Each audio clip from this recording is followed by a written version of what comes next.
Hey everybody, this is Robb Ryerse. I am the political director of Vote Common Good and a candidate for Congress in Arkansas's 3rd Congressional District. And this is the Common Good Candidates Podcast, where we talk to people who are running for office so that they can use the common good as their governing criteria. And today our guest is someone that I have been a fan of for a very long time. His name is Richard Ojeda. Maybe you got familiar with him when he was a state representative in West Virginia. He's now running for Congress in North Carolina. You're going to enjoy this conversation. Here we go.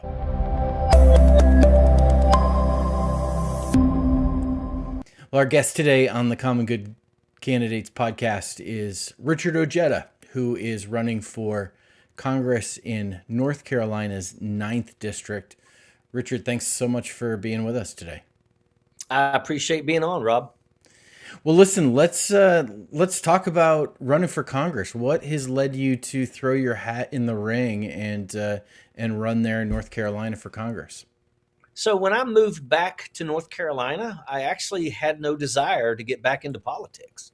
But I started to see what was going on with the Veterans Administration, with Elon Musk, basically killing about 7,500 VA jobs, and then this big horrible bill that targets 86,000 VA jobs. And if you look at all the different hospitals across this country, every state probably has 2 to 3 VA hospitals. That's a significant amount of people that will be cut from those places. And it just means that it's going to be longer wait lines. It's going to kill care in the community.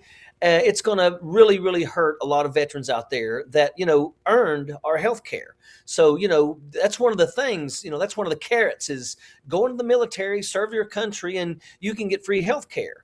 And then they try to nickel and dime it, out of existence. And that's unacceptable. So I decided that I was going to look into my representative, and what I found was a person who didn't show up, who just basically calls himself the veterans representative but doesn't do anything for our veterans. So that right there made me decide to throw my hat in the ring. Now, you said move back to North Carolina, and that's an interesting phrase because I first became familiar with you when you were in West Virginia, when you served in the West Virginia state legislature and you even ran for federal office when you were in West Virginia. Is that right? Yes, sir. Yes, sir. And how is that experience in a different state? How's that impacted the campaign that you're running this time around? I mean, at the end of the day, it was no different. I just, if I make the decision that I'm going to run for an office, then that becomes my number one priority. And we will put boots on the ground as many times as possible. We want to make sure that everybody gets the opportunity to meet me, hear what I have to say. I'm willing to go anywhere to speak with whoever, and in terms of North Carolina, I had spent the majority of my 24 years in the military at Fort Bragg. So, literally my family was raised in Fayetteville, North Carolina. My kids went through the public school system. My wife was a very successful real estate agent. We love North Carolina.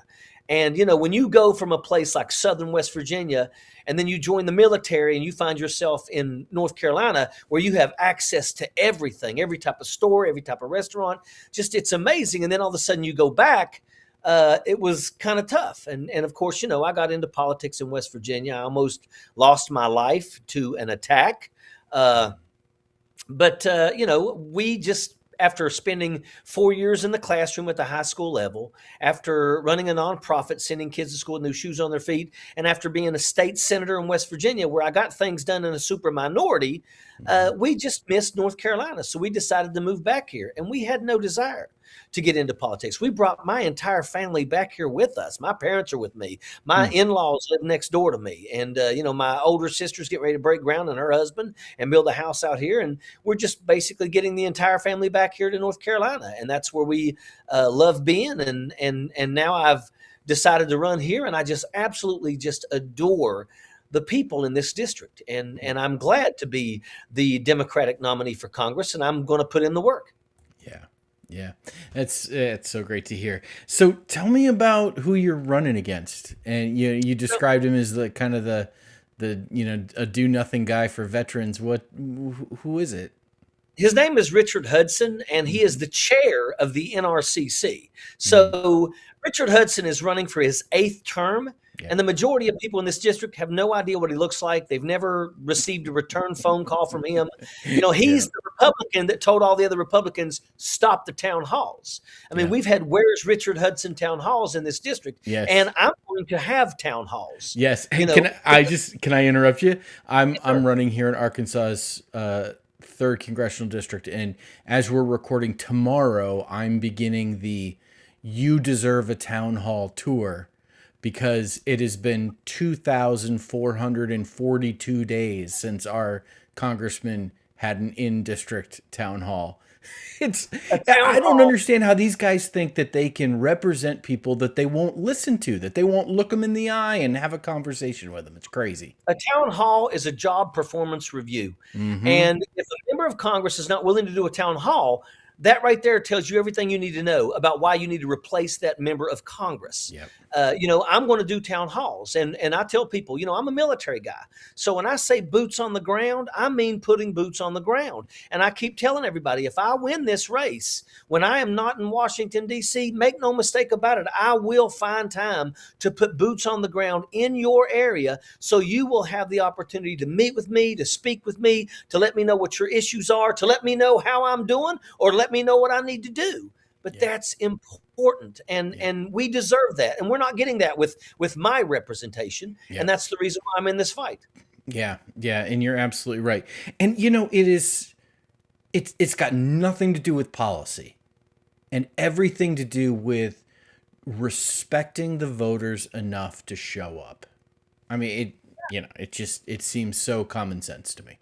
Yeah, I mean, if you're not going to show up and speak with people, then you don't deserve to be there. But that's the thing, is that Richard Hudson's running for his 8th term. Richard Hudson doesn't come down here like he should come down here. He's too busy traveling around the country because he basically raises money from billionaires and corporations to keep Republicans in power. That's his job. But the truth is his job is really first to represent these people. But he has chose to lead the NRCC, so he just goes around the country raising money to help keeping Republicans in power. But what does that do for his district? He is ignoring his district. He calls himself the veterans representative, but sat silent while Elon Musk fired those 7,500 jobs. And then he promoted Donald Trump's big, horrible bill that targets 86,000. And, he'll come down to Fort Bragg, North Carolina to stand with Donald Trump. He will stand on a stage and give Donald Trump a participation trophy with Mike Johnson, but he won't come down here and stand in front of these people. Yeah. And that right there is what bothers me. And that's one of the reasons why I think he needs to go. Yeah, I totally agree. Richard, you have always been the kind of guy who's willing to speak his mind and rattle a few cages, even, without too much concern about who's going to be upset about it, which I say what I say. Yeah, exactly. I deeply appreciate it. What has been wrong with Democrats that we can't seem to break through to, regular working folks in districts like yours and in mine? What's been the challenge in your assessment? What do you think it is? Democrats always want to take the high road. But at the end of the day, we get to a point now where it's time to fight fire with fire. I'm tired of being the good guy. I mean, we need to go nose to nose with these people. I keep telling people, I'm sick and tired of going to a daggone fist fight where the Democrats show up with the pillow and the Republicans are wearing brass knuckles. It's time to knuckle up. It's time for us to get into these fights and start pushing back. The Democrats are the ones that have the best ideas. That's what we need to be pushing forward. It amazes me that we are where we are. Yeah. What does that look like? What does that look like when you show, to knuckle up? What does that look like? It means showing up. It means saying what needs to be said. It means calling people out regardless. It means not being scared to speak the truth. And that's where it's at, and that's how I'm going to be. I love being a representative in West Virginia.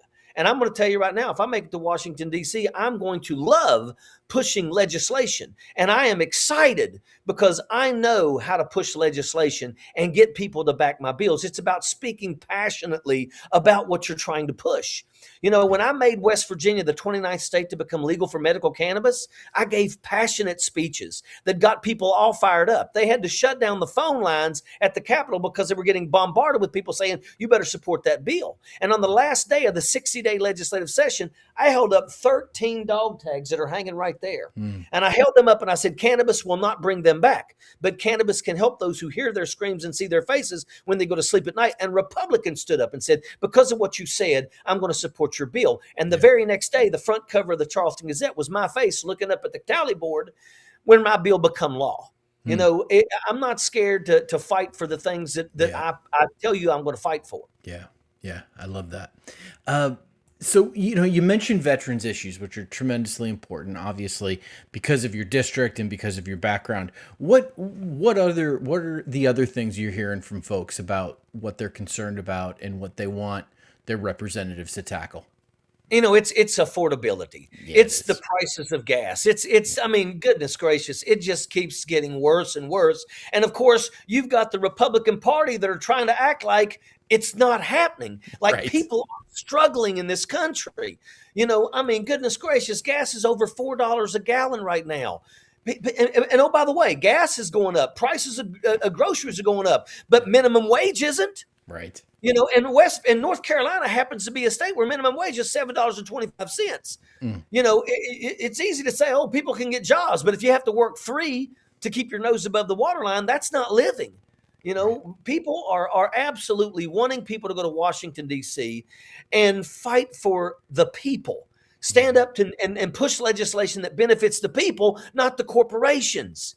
You know, let me tell you something. I don't care about the billionaire class, because the billionaire class has never cared about me. And I'm sick and tired of watching people bend over backwards so that we can what? Give more money to people that already have more money that they could spend in 1,000 lifetimes? I want to fight for the bus driver. I want to fight for the teacher. I want to fight for the police officer, the firefighter, the first responder. I want to fight for those people because nobody's in their corner right now. Yeah. Yeah. You're getting me excited, Richard. I'm looking forward to serving with you in DC. That's what I do. That's right. That's what I do. Hey, listen, give folks a little, you know, most people don't end up running for office. And, you know, their understanding, their experience of it is like, you know, what they see on, you know, West Wing or something like that. You know, give folks a little window into what it's like to run for office. What might surprise them? What surprised you about running for office? What you know, just give folks a sense of what it's like to actually, you know, throw your hat in the ring and run. Well, first off, you know, you have to be really committed. And it's easier for me. You know, I'm a retired United States Army officer. A lot of people, it's not easy to run for office if you have a job. Yeah. You know, and it shouldn't be that way. But, you know, luckily for me and other people like me, you know, we have the ability because we are retired. But I will tell you that, you know, you got to be willing to put boots on the ground anywhere and everywhere. You have to be willing to walk into the lion's den if need be, and make sure that your point is heard.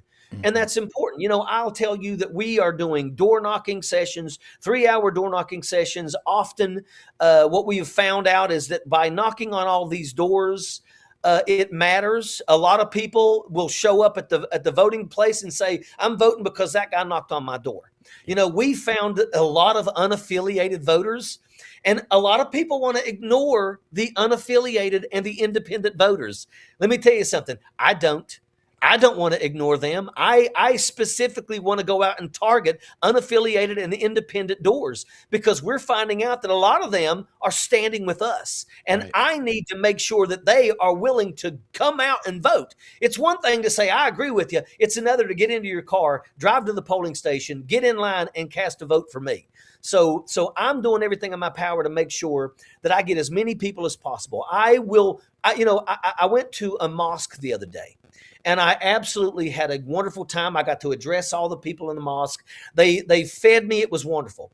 And a person from my opponent's group basically commented on the pictures that we posted and says, "Oh, keep doing this. We'll win by a landslide." Let me tell you something. I'll take every single vote that you don't want to talk to. I'll go to every single area that you don't want to put boots on the ground in, and I'll get those voters to support me too. Because the truth is everybody, I don't care who you love, I don't care the color of your skin, I don't care how you pray. Everybody deserves to have representation, and I'm willing to go to Washington, D.C. to provide that representation. Yeah. Yeah. Well, listen, tell us a bit more about North Carolina's 9th district. What's it like? What are the, what do people need to know about North Carolina 9? Okay, so it is definitely a gerrymandered district, and it gets redrawn about every 2 years. Yeah. But I will tell you that my district, it's a big district. I have half of Cumberland County, which has got Fort Bragg. So Fort Bragg is in my district. I have all of Hope County. I have all of Moore County, all of Randolph County, half of Chatham County, all of Alamance County, and a third of Guilford County.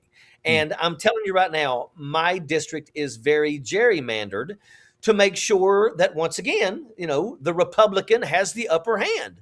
But once again, the Republican who refuses to put boots on the ground is now running against me. And I put boots on the ground everywhere. And I don't care how big his team is, they're not going to outwork my team. Yep. And that's what we're going to do. We're going to go nonstop until November the 3rd. And that's just what we're going to do. And it's not easy, but we're going to continue doing so because we're committed to this. We are committed to flipping a red seat blue and going to Washington, D.C. and finally doing something for the people of this district. And this people in this district deserve that.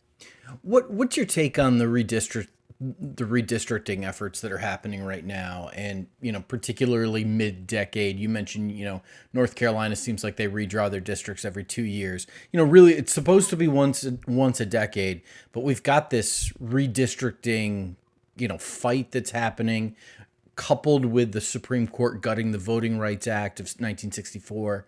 Well, what's your take on what's happening all around the country, and maybe particularly in neighboring Tennessee?